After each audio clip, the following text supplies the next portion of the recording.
TV में मुजाहिर वली आपको खुशामदीद कहता है। और अमूमन ख्याल ये पाया जाता था और समझा जाता था कि इंतखाबात हो जाएंगे तो एक हद तक सियासी इस्तेहकाम आएगा, लेकिन हालिया दिनों में, अब तो खैर महीना होने को आ रहा है, ऐसा लगता है कि इस इलेक्शन ने मज़ीद पॉलिटिकल क्राइसिस पैदा कर रखा है। ये ठीक है कि आइनी ओहदों पर लोग अपनी जगह बैठ गए हैं, लेकिन जिस तरह की असम्बली चल रही है वो हमारे सामने है।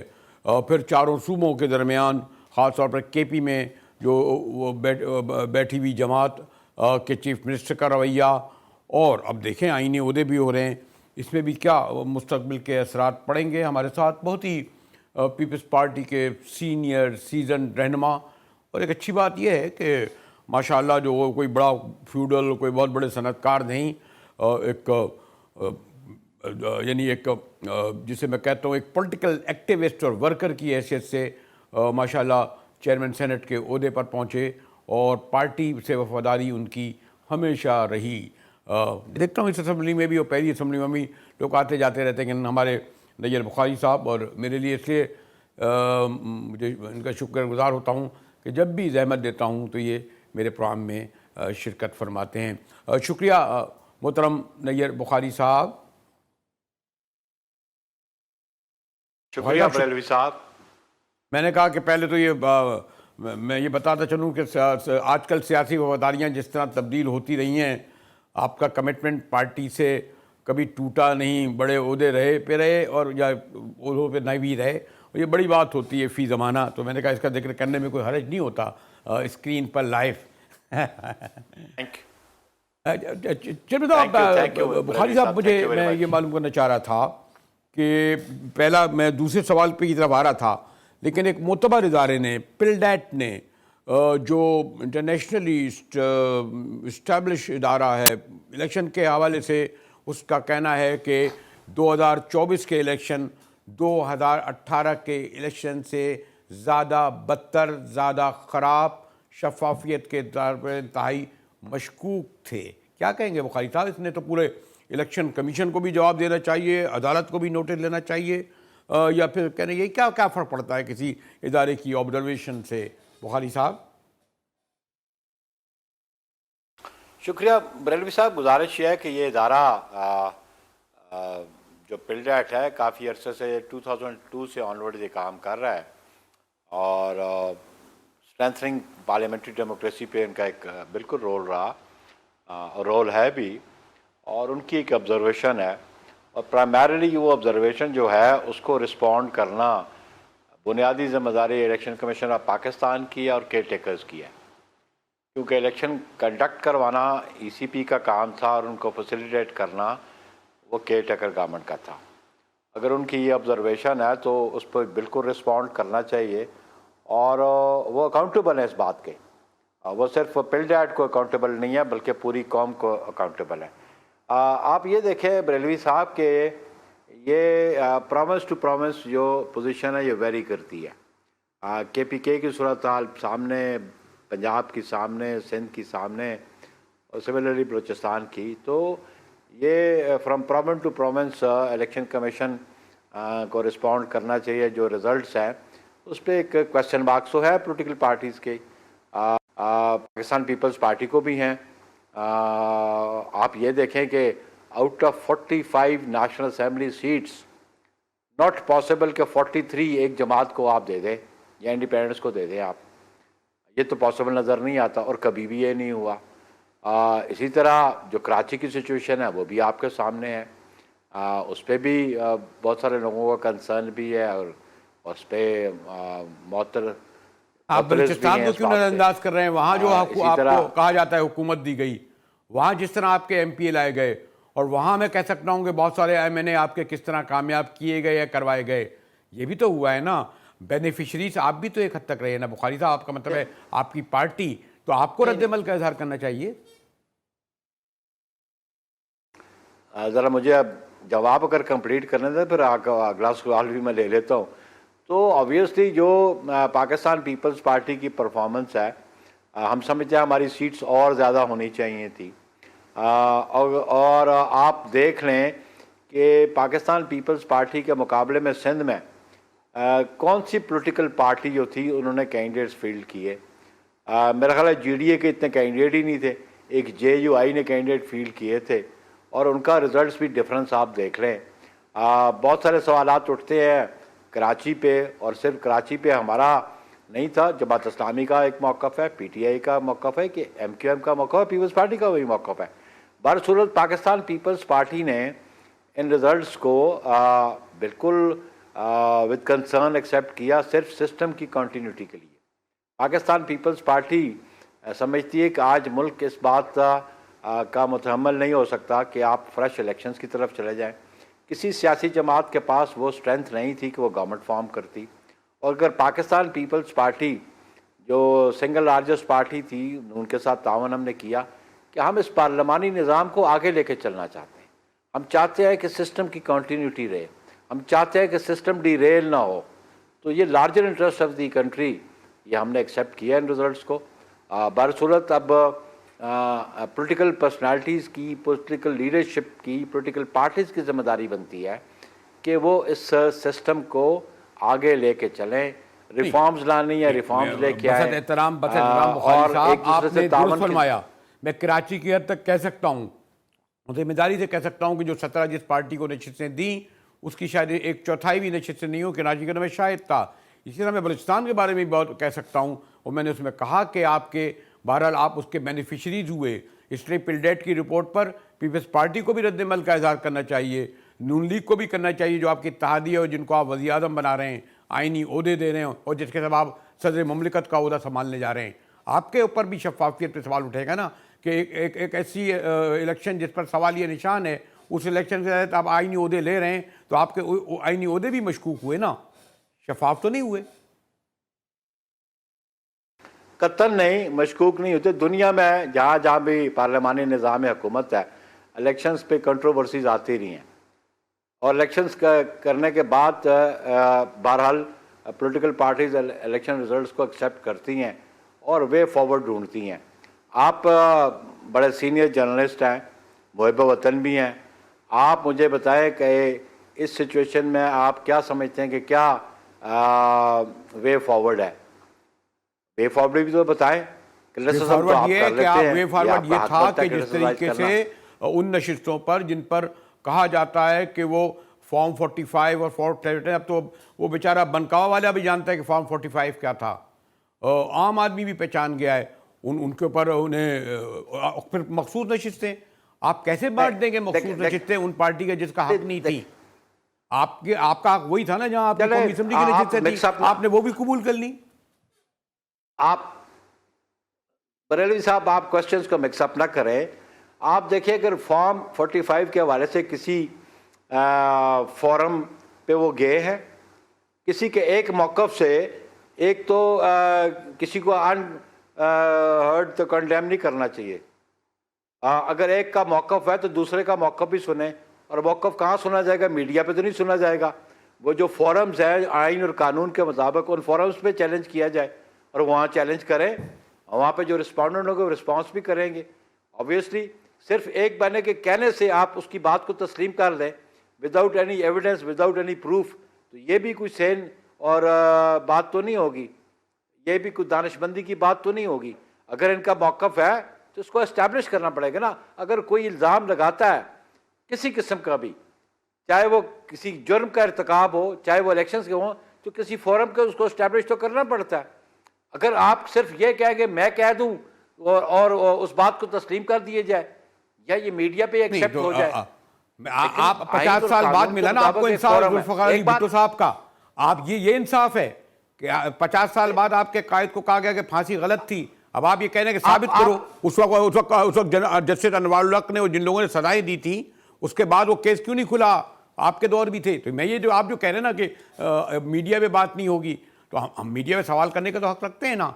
अब तो खैर आप कौमी असेंबली में भी माइक बंद करवा देते हैं। बिल्कुल, आप सवाल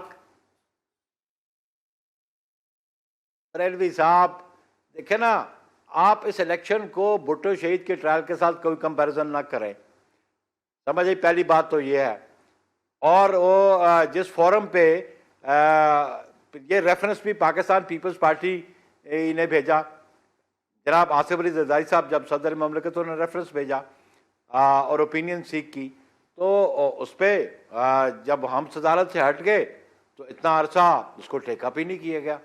अब ये चीफ जस्टिस साहब आए, इन्होंने टेकअप किया और ये बात एस्टैब्लिश होगी कि day one registration of FFIR से लेके ट्रायल तक और ट्रायल से फिर अपील तक, अपील से फिर रिव्यू तक सुप्रीम कोर्ट ने कह दिया कि ये फेयर ट्रायल नहीं था और जो फंडामेंटल राइट्स थे भुट्टो शहीद के अंडर द कॉन्स्टिट्यूशन उनको नहीं दिए गए और ट्रायल भी फेयर नहीं था। जहाँ तक आपका इलेक्शन प्रोसेस का है, आप ये समझते हैं कि एक बंदा कह दे मीडिया पे कि मेरा इलेक्शन जो है रिग्ड था तो आप उसको तस्लीम कर दे? कोई एक बंदा नहीं कह रहा, एक बंदा नहीं कह रहा, आज भुट्टो शहीद एक बंदा नहीं कह रहा बुखारी साहब। आप मेरी बात सुन लेना, नहीं बरेलवी साहब ऐसे नहीं चलेगा। अब आपको मेरी बात खत्म करनी, मुझे करने दें। अब बात यह है कि हम तो डे वन से कहते थे कि भुट्टो शहीद को गलत फांसी देगी, हम डे वन से कहते थे, लेकिन हम अल्टीमेटली एक फोरम जो कॉन्स्टिट्यूशन में प्रोवाइडेड था उसको इन्वोक किया, उसकी जुरिसडिक्शन को, फैसला आया तो हम मुतमईन हुए उस फैसले से। जो एग्रीव्ड है उसको किसी फोरम पे जाना पड़ेगा ना, गलियों सड़कों पे नारे लगाने से तो रिलीफ नहीं मिल देगा। इसलिए जो फोरम अवेलेबल है उनको इलेक्शन ट्रिब्यूनल्स हैं, हाई कोर्ट के जजेस बैठे हैं, वहाँ वो जाएँ। बिलाशुबा इस इलेक्शन पे शफाफियत के बारे में जो क्वेश्चन हैं उससे बिल्कुल जवाब देना चाहिए। और हम समझते हैं कि जहाँ हमारे कंसर्न्स है वहाँ हम अपने कंसर्न शो कर रहे हैं, दीगर पार्टीज के भी कंसर्न्स हैं, लेकिन ECP has to respond on this. मैं बलूचिस्तान के इलेक्शन पर पूरा सवाल उठा सकता हूँ और जिम्मेदारी सवाल उठा सकता हूँ। मैं का मतलब ये नहीं कर रहा मैं कि ऐसे शवाहिद मिलते हैं कि वहाँ पीपल्स पार्टी को इतनी नशिस्तें कौमी सूबाई असम्बली की नहीं मिलनी। शवाहिद एस्टैब्लिश करे ना, जो forum available under the law वहाँ एस्टैब्लिश करे ना। फैसला आपने तो नहीं करना कि आपके पास इख्तियार है फैसले का, तो आप अपना फैसला सुना दे फिर। लेकिन आप जब फैसला करने लगे तो जो मुखालिफ फरीक है उसको नोटिस दो, उसको बुलाए, उसको सुने।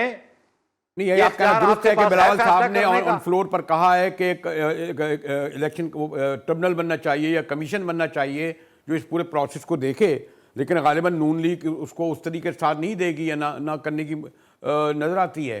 मैं ये बात मानता हूँ कि बिलावल साहब ने उस दिन कहा अपने इफ्तिताई खिताब में कि इलेक्शन के बारे में जो सवाल उठने किए जाएँ, और यही एक तरीका है कि फौरी तौर पर उन हलकों को जहाँ बाकायदा छपा है, डॉन जैसे जिम्मेदार अखबार जब ये देता है, बाकायदा तस्वीर देता है कि 173 को 973 किया गया, तो उसका अखबार पे केस चलना चाहिए। वो ऐसे तो नहीं छापते डॉन जैसा अखबार। रेलवी साहब, अखबारात की खबरों पे नहीं, कौन सा फोरम डिसाइड करता है? आपने डिसाइड करना है, मैंने करना है। इसके लिए फोरम तो होगा ना, कोई आइन ने और कानून ने कोई फोरम तो मुतय्यन किया होगा, तो जाए ना वहां एस्टैब्लिश करें ना। किस फोरम पे जाए? सिर्फ अखबार में छप गया फोरम पे जाए और आप फैसला सुना दे। किस फोरम पे जाए? आप जा रहा है फैसला करने का, किस फोरम पे जाए?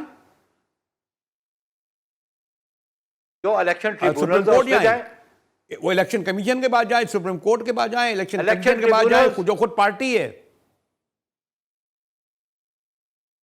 देखिए, इलेक्शन ट्रिब्यूनल्स हाई कोर्ट के जजेस के पे मुश्तमिल होता है।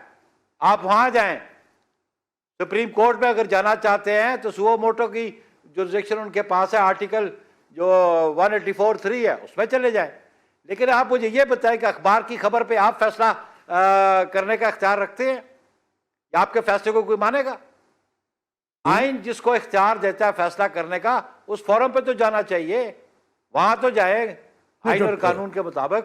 टमाटर की कीमतें बढ़ने पर तो सुप्रीम कोर्ट उसको नोटिस ले लेती है। अगर आप ये कहने के जो चैलेंज किया गया है ना इस पूरे इलेक्शन के प्रोसेस को, आप बरेलवी साहब आप दरखास्त डाल दें सुप्रीम कोर्ट में, मैं कोई और नहीं जा रहा तो आप एजिटेट कर रहे हैं। मैं आपसे रिक्वेस्ट करता हूं आप डाल दें दरखास्त उधर सुप्रीम कोर्ट में। आपके पास अगर एविडेंस है, मटेरियल है तो मैं तो आपको सबूत बता रहा हूँ। मैं तो ये आया है, ये प्रिंट हुआ है और ये मोतबर अखबार का है और ये प्रिंट डेट एक मोतबर इदारा है जिसने सवाल ये उठाया है कि वो जाए ना सुप्रीम कोर्ट। मैं कहता हूं अगर ये प्रिंट डेट के अहमद महबूब भी चले जाए, डालें दरखास्त ना, वो क्यों नहीं आते जो रात 12 बजे मीडिया तक पे कोर्टे बात खोले करने से बैठते तो थे? रिलीफ नहीं मिलती। वो जाए ना जो रात 12 बजे तक कोर्टे खोले बैठे थे। आप भला वो जाए ना जाए, लेकिन आप बतौर शहरी पाकिस्तान के या जिन्होंने रिपोर्ट लिखी है वो ही चले जाए ना। आप क्यों नहीं जा रहे? लेकिन मीडिया पे चीखने चिल्लाने से तो फैसले नहीं होते। आप भी जा सकते हैं। फैसले फोरम्स पे होते हैं, वो फोरम जो आइन और कानून के मुताबिक हों। बुखारी साहब, आपकी पार्टी की तो सबसे ज़्यादा तारीख रही है कि आपने सड़कों पे एहतजाज किया है, आपने बाकायदा आपके लोग फांसी चढ़े हैं, खुद के कोड़े खाए हैं, सबसे ज़्यादा तो आप विक्टिम रहे। अब आज अगर आप सॉरी टू से वो आपके साथ सलूक नहीं हो रहा था, अब आप हमसे कह रहे हैं कि हम ये करें। आप खुद नहीं समझते कि आपके साथ अगर था उस वक्त तो बहुत गलत था और बहुत ज़्यादा हुआ। नहीं, अब अगर ये हो रहा है कि लोग जेलों में नौनामा हो गए, कोई ट्रायल नहीं हो रहा, मिलिट्री कोर्टों में केस चल रहे हैं, अब आप कहेंगे कि ये बरेलवी साहब आप हमारी अर्ज सुन लें कि मेरी पार्टी अपनी पॉलिसीज खुद मुरतब करती है। हम किसी के कहने पे पॉलिसीज मुरतब नहीं करने। हमने कहाँ जाना है वो मेरी सी फैसला करती है, और जहाँ हमने डायरेक्शन दी है वहाँ लोग चले गए हैं। लेकिन जिनकी आप बात कर रहे हैं वो एग्रीव्ड है, तो उन फोरम्स पे जाए। किसने रोका है उनको? क्यों नहीं जाते? वो अदालतों को, ट्रिब्यूनल्स के पास क्यों नहीं जाते? वो जाए ना। इसलिए नहीं जाते कि उनका एतबार खत्म हो गया ये बता है, दें, इलेक्शन कमीशन का और कोर्टों का एतबार खत्म हो गया है। क्यों जाएं? ताकि तो फिर रास्ता बताएं आप। फिर रास्ता लोग निकालेंगे, फिर क्या किया जाए? रास्ता निकलेगा फिर। नहीं, आप बताएं ना, सिस्टम को लपेट दें, सिस्टम को डिरेल कर दें। आप बताएं आप क्या चाहते हैं। मैं बार बार कह रहा हूं जो एग्रीव्ड है वो आइन और कानून के मुताबिक जो फोरम्स है उन पे जाना चाहिए। उस पे तो क्यों नहीं उन फोरम्स की जुरिसडिक्शन को इन्वोक करते? Let it be decided over there. मैं आखिर में अगर आपसे ये पूछूं, कुछ लोग ये भी कहते हैं कि आपने आईनी ओहदे तो ले लिए और वजारतें इसलिए नहीं ले रहे हैं कि फिर आपसे पूछा जाएगा कि महंगाई क्यों है, बिजली महंगी क्यों हो रही है, रिंचकारी क्यों नहीं हो रही है। ये भी तो सवाल आपसे होगा ना फिर।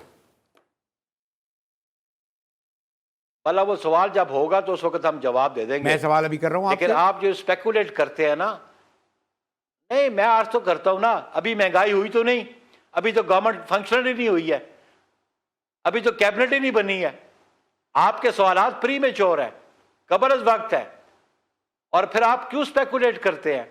हमने आईनी ओहदे लिए, ये हमारी पार्टी की पॉलिसी थी, और हमने पार्टी की पॉलिसीज आपके एडवाइस पे तो मुरतब नहीं करनी या किसी मीडियम पर्सन की एडवाइस नहीं करनी। हम सवाल तो कर सकते हैं कि आप फिर वजारतें क्यों नहीं ले रहे? और जरूर कर सकते हैं। नहीं, हम ये सवाल इसलिए करते हैं कि आप वजारतें लें, फिर जिम्मेदारी लें ना। हम इसलिए नहीं ले रहे, हम इसलिए नहीं ले रहे कि मेरा जो पॉलिसी साथ अदारा है सेंट्रल एग्जीक्यूटिव कमेटी, उसका फैसला है कि हम वजारतें नहीं लेंगे। हम PMLN को सपोर्ट करेंगे गवर्नमेंट बनाने में, हम उनको पार्लियामान के अंदर सपोर्ट करेंगे। हम समझते हैं कि उनको कुल्ली तौर पर इख्तियार हो कि वो ड्राइविंग सीट पे वो हैं और वो डिलीवर करें कौम को। नंबर ऑफ़ सीट्स उनका ज़्यादा था हमसे, हम इसलिए क्लेमेंट भी नहीं थे प्राइम मिनिस्टरशिप के, हमने उनको इख्तियार दिया कि वो गवर्नमेंट रन करें। सॉरी बुखारी साहब, अगर मुझे लग रहा है कि थोड़ा सा मैं आज आपसे जो हमारा यानी प्रोग्राम का मतलब ये नहीं होता कि अपने ताल्लुक़ात देरीना को और ख़ासतौर आप जैसे सीनियर आदमी से मेरे आवाज़ बुलंद हो, अगर हुआ है तो मैं माज़रत ख्वाह हूँ उस पर बुखारी साहब। थैंक यू बुखारी साहब, शुक्रिया बुखारी साहब। नैयर बुखारी साहब से गुफ्तगू हो रही थी, और मैं आमतौर पर उस रवायत का आदमी हूँ कि जहाँ अगर ऐसा लगता है कि कहीं आवाज़ बुलंद हो गई हो तो मैं मादत करने में भी कोई ऐसा नहीं समझता कि कोई इसमें कोई आपकी, खैर छोड़िए, चलते हैं एक ब्रेक की जानिब, और ब्रेक के बाद आएंगे तो चले हमारे साथ ब्रेक पे चलिए।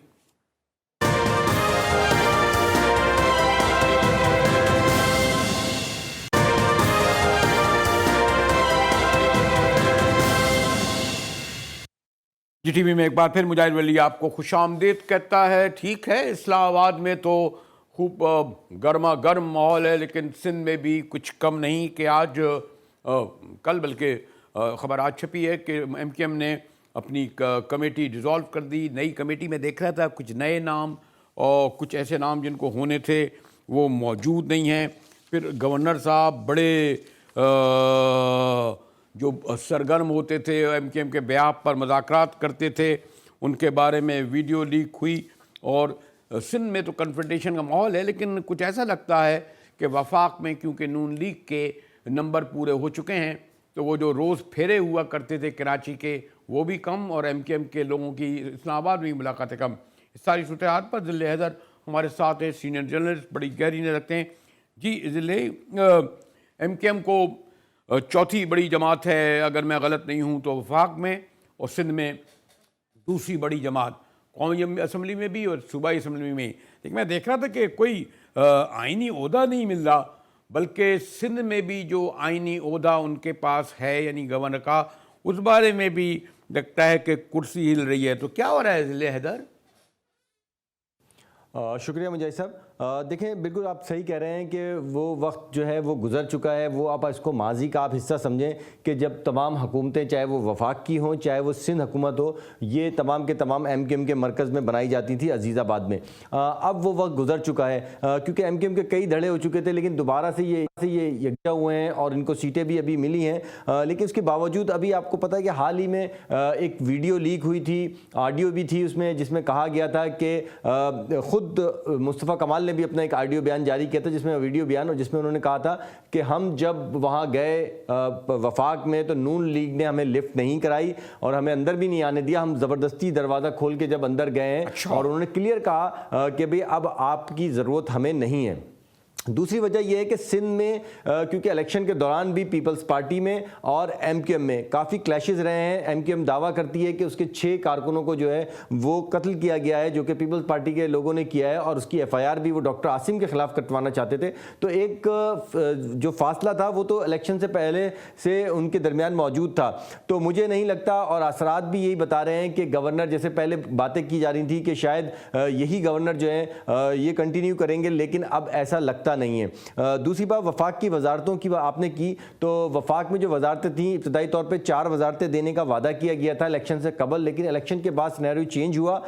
तो एमकेएम को अब जो है वो हरी झंडी दिखा दी गई है कि उनको इतनी वजारतें नहीं मिलेंगी, लेकिन सुनने में ये आ रहा है कि शायद 2 वजारतें इनको वफाक में दे दी जाए। आज एक इशाइया दिया जा रहा है वहाँ पे वज़ीर आज़म पाकिस्तान की जानिब से, शहबाज शरीफ की जानिब से, जिसमें आसिफ अली जरदारी, बिलावल भुट्टो और एमकेएम की क़यादत में से फ़ारूक सत्तार हैं, खालिद मकबूल सिद्दीकी और मुस्तफ़ा कमाल साहब, ये वहाँ पे मौजूद हैं। इससे कबल एक इजलास होगा, एक मीटिंग होगी जिसमें पीपल्स पार्टी, नून लीग और एमकेएम बैठेगी, और उसमें डिसाइड किया जाएगा कि गवर्नर सिंध जो है क्या वो पीपल्स पार्टी का होगा या एमकेएम की जमात से लिया जाएगा। इसी तरह वफाक में कितनी वजारतें और कौन कौन सी वजारतें जो हैं वो एमकेएम को दी जाएगी, लेकिन फिलहाल अभी जो पोजीशन है एमकेएम की वो ज़्यादा बेहतर नज़र नहीं आ रही। ज़िले, ये जो अभी यानी अभी जस्ट इलेक्शन का बाज़गश्त सुनाई ही दे रही है, और माशाल्लाह जो पिछली कमेटी थी उसने काफ़ी अच्छी डिलीवरी की। 17 कौमी असम्बली की नशिस्त से इतनी मिल गई, 22 गालिबन सूबाई भी बहुत मिल गई। इसको डिज़ोल्व कैसे कर दिया गया? पहले भी एक ज़माने में होता था, लाहौर से, लंदन से कॉल आती थी, पूरी लपेट दी जाती थी पार्टी, फिर नई खड़ी कर दी जाती थी, तमाम बड़े फैसले लंदन से होते थे। और अभी भी मैं जो देख रहा था नाम, बाकी तो नाम है थे ही है, कायम खानी साहब का, हमारी मोहतरमा नसरीन जलील साहब का, साहिबा का, और फारूक सत्तार, कुछ दो एक नाम मैं देख रहा हूँ कि अननोन हैं। 3-4 बड़े नाम मुझे नज़र नहीं आए। ख्वाजा इजहार हुए, फैसल हफ्तवारी हुए, एक आधा और भी नाम ले सकता हूँ मैं। तो ये जो क्या ज़रूरत पड़ गई, क्या उनकी परफॉर्मेंस की बुनियाद पर या कुछ तकसीम है अभी तक? वो जो एमकेएम पी और आपको भला करे, अगर यूँ कह लूँ कि पीसफुल सोसाइटी और हैदराबाद में।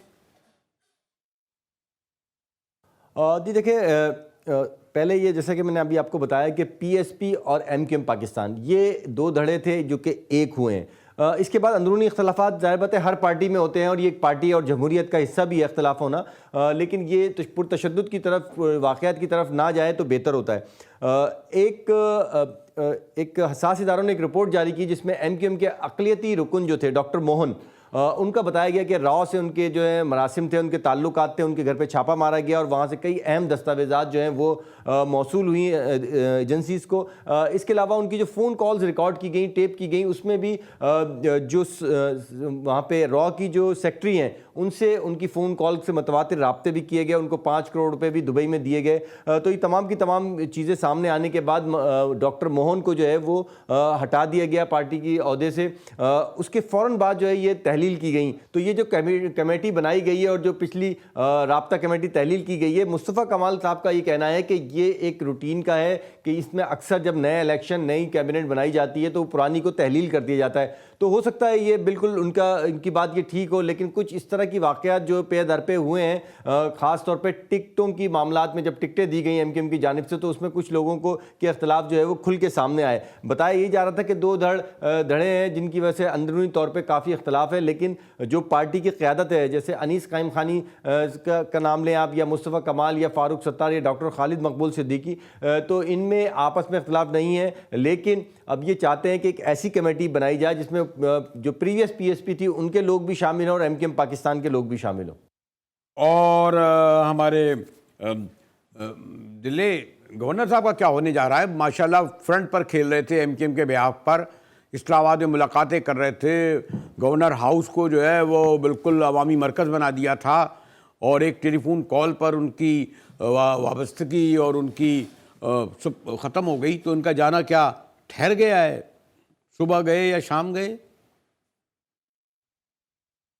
बिल्कुल आपने ठीक कहा कि एमकेएम की जो क़यादत है वो अपने आप को कंफर्टेबल फील नहीं करती है कामरान टेसोरी की वजह से। आपने देखा होगा जब बीच में मुलाकातें हो रही थी तो कामरान टेसोरी साहब जो गवर्नर सिंध हैं वही तारुफ करा रहे थे तमाम लोगों का, जबकि ये बात भी हकीकत है कि काफ़ी अख्तलाफात हैं एमकेएम की क़यादत में और कामरान टेसोरी जो गवर्नर सिंध हैं उनके दरमियान। आपने अगर मुजाहिद साहब गौर किया हो कि जब वज़ीर आला सिंध की हलफ बर्दारी की तकरीब थी जो कि गवर्नर हाउस में होनी थी, वहाँ पर तमाम पीपल्स पार्टी की क़यादत मौजूद थी, उनके ज़िम्मेदारान मौजूद थे, लेकिन वहाँ पे सबसे अहम बात जो कि इत्तेहादी है एमकेएम पाकिस्तान पीपल्स पार्टी की वफाक में भी, तो उनका कोई भी शख्स या कोई भी ज़िम्मेदार या कोई भी सूबाई रुकन जो कि इलेक्ट हो चुका है वो वहाँ पे मौजूद नहीं था, जिसका ज़िम्मा गवर्नर सिंध को भी ठहराया जाता है। जो अंदरूनी तौर पे जो हमारे ज़राए बता रहे हैं कि इस पे जो है पार्टी की क़यादत जो है वो गवर्नर सिंध से खुश और मुतमईन नहीं थी, और उनका कहना ये था कि उनको मदऊ ही नहीं किया गया। लेकिन दूसरी बात ये भी सामने आ रही थी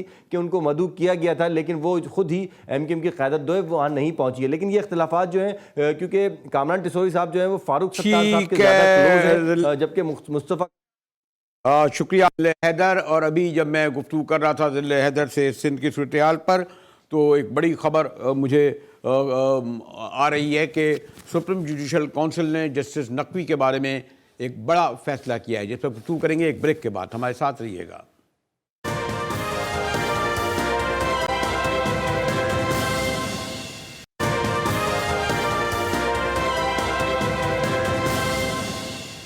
टीवी में एक बार फिर मुजाहिर वली आपको खुशामदीद कहता है। और सुप्रीम जुडिशल काउंसिल का एक हंगामा खेज फैसला आया है जिसमें उन्होंने अपने एक जज यानी जस्टिस मज़ाहिर नकवी को बरतरफी करने का फैसला किया। हमारे साथ कंबर जैदी हैं। जी कंबर, ऐसा लगता है कि जस्टिस साकिब निसार के ज़माने से जो अदालतें तकसीम हुई थी वो अभी भी काजी साहब भी संभाल नहीं सके, वो सिलसिला जारी है, ऐसा ही है? जी बिल्कुल मुजाहिद साहब, आप दुरुस्त फरमा रहे हैं कि वो जजेस के दरमियान लग कुछ इसी तरह रहा है कि अब जो है वो तकसीम बढ़ती जा रही है, और उस तकसीम का हम मुख्तलिफ नताइज भी देख रहे हैं, चाहे वो कानूनी सूरत में हमें नजर आए या सुप्रीम कोर्ट की जो अंदरूनी जुडिशल पॉलिटिक्स है उस सूरत में नजर आए। आज जस्टिस मज़ाहिर अली अकबर नकवी का फैसला आया और सुप्रीम जुडिशल काउंसिल ने इस पर अपनी राय दी है कि वो जो है मिसकंडक्ट उन्होंने किया है, और इस बुनियाद पर उनको जो है वो बरतरफी का उनका जो समरी है वो सदर पाकिस्तान को भिजवा दी गई है। सुप्रीम जुडिशल काउंसिल ने डिटेल्ड इस पर जो है प्रोसीडिंग्स की, 9 कंप्लेंट्स थी उनके खिलाफ, और इन 9 कंप्लेंट्स में कुछ फाइनेंशियल मैटर्स के हवाले से था, कुछ उनके प्लॉटों की खरीदो फरोख्त के हवाले से था, कुछ उनके बेटों की कंपनी के हवाले से इल्जामात थे। लेकिन इसका शो कॉज में बड़ा डिटेल नकवी साहब की जानिब से जवाब दिया गया था। लेकिन सुप्रीम जुडिशल काउंसिल की कार्रवाई के दौरान ही जस्टिस मुज़ाहिर अली अकबर नकवी जो है वो मुस्ताफी हो गए थे और उनका सदर मुमलिकत ने इस्तीफा कबूल कर लिया था। और उस इस्तीफा कबूल करने के बाद जो उनकी रिटायरमेंट के पर्क्स और प्रिविलेजेस थे वो उनको मिलने थे। लेकिन अब सुप्रीम जुडिशियल काउंसिल की इस डिसीजन के बाद जो कि सदर मुमलिकत को अब समरी भेज दी गई है, जज साहब को बरतरफ कर दिया गया है और सुप्रीम जुडिशियल काउंसिल इस नतीजे पर पहुंची है कि जज साहब ने जो है अपने ओहदे का इस्तेमाल करते हुए मिसकंडक्ट किया है। लेकिन कमर लिहाजा माजरत के उनको- साथ ये जो हमारे जजेज हजरात बड़े मोहतरम हैं, लेकिन माली हवाले से तो ये इल्ज़ामात तवील अरसे से लगते रहे हैं। सज्जाद अली शाह के ज़माने से भी जस्टिस आपको मैं अगर बेशुमार मिसालें दूँ, ख़ासतौर पर जस्टिस काजी साहब पे भी तो लगे इस तरह के इल्ज़ाम, जस्टिस ख्वाजा शरीफ साहब के ज़माने में लगे। तो ख़ुद मैंने कहा जस्टिस काजी भी इसका शिकार हुए, उनके जो प्लॉट थे या उनके जो घर थे लंदन में। जी बिल्कुल मुजाहिद साहब, आप दुरुस्त फरमा रहे हैं। जस्टिस साकिब निसार पर जब इल्जामात लगे, वो चीफ जस्टिस थे, उन्होंने वो कंप्लेंट सुप्रीम जुडिशियल काउंसिल में चूंकि खुद उनके खिलाफ रेफरेंस आया था वो नहीं लगाया। उसके बाद फिर 2 जजेस ने उस पर फैसला दिया जिसमें जस्टिस इजाजुल हसन और जस्टिस मुनीब थे, जिसमें जज के खिलाफ कार्रवाई करने से ही रोक दिया गया, रिटायर्ड जज के खिलाफ। तो वो एक दरवाजा बंद कर दिया गया। लेकिन उस केस में दोबारा विफाक की फिर एप्लीकेशन आई और उस केस से फिर लेकिन रास्ता आपको खोला। आखिरी में क्विक पूछ लूँ आपसे कि सदर तो जाने वाले हैं गालिबन, क्या एक कंट्रोवर्शियल फैसले को एंडोर्स करेंगे? देखें, ये सदर मुमलिकत चूंकि पीटीआई के हवाले से टिल्ट भी रखते हैं और जस्टिस मुज़ाहिर अली अकबर नकवी के पिछले फैसले अगर देख लें तो उन्होंने इलेक्शन करवाने के हवाले से हुक्म दिया था। तहरीक इंसाफ का जो मौक़िफ़ था उसकी तायीद वो में आप ये समझ सकते हैं कि वो नजर आती थी उस फैसले से। तो जस्टिस अलवी करते हैं या नहीं, लेकिन आइंदा आने वाले सदर जो है वो मेरा ख्याल से वो इस पर दस्तखत कर देंगे, क्योंकि ये सुप्रीम जुडिशियल काउंसिल की जानिब से राय दी गई है और सदर मुमलिकत पाबंद होता है इस पर दस्तखत करने का। और जज साहब जो कि पहले ही मुस्ताफी हो चुके हैं, उनकी बरतरफी से इसका असर ये होगा कि उनके जो रिटायरमेंट के बेनिफिट्स हैं वो उनको नहीं मिल सकेंगे। और ठीक है, कंबर जैदी हमें बता रहे थे कि उनकी बरतरफी के बाद वो तमाम मराज से महरूम। इसी के साथ ही GTV से मुजाहिद अली को इजाज़त दीजिए।